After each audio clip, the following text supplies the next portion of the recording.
मुल्क में 2 रोज रेट्स में मामूली कमी के बाद आज हफ्तावार कारोबार के आखिरी दिन एक बार फिर सोने की कीमत बढ़ा दी गई। फी तोला सोना मजीद महंगा हो गया। कीमत में 450 रुपए का इजाफा देखा गया। All Pakistan James and jewellers association की जानिब से बताया गया है कि भाव में इजाफे के बाद 1 तोला सोने के रेट्स 2,36,200 रुपए तक पहुँच गए। इसी तरह 10 ग्राम सोने की कीमत 385 रुपए बढ़ने से 2,02,503 रुपए है। ज्वेलर्स एसोसिएशन के मुताबिक आलमी मार्केट में सोने का भाव $6 कम होकर $1,946 फी औंस है।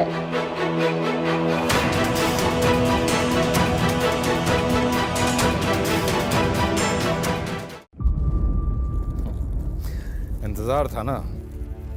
चलो इस बार वो करते हैं जो इससे पहले किया ही नहीं। किस्मत की आंखों में आंखें डाल के जीतना होगा। सब में है शेर जैसी राह। जर्रा जर्रा भी हर कंटेस्टेंट को लगेगा पहाड़। लड़खड़ाना नहीं है, खोल दो अपने पंख अगर आसमान छूना है। अबे लग रहा है ये सब पहले भी कहीं सुना है। एंटरटेनमेंट की गारंटी जनाब, क्योंकि यहाँ खेलोगे कूदोगे तो बनोगे नवाब। खुश रहो पाकिस्तान।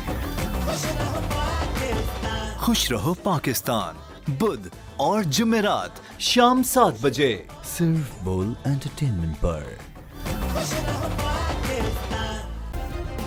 सब्सक्राइब करें और बेल दबाएं ताकि कोई खबर रह न जाए।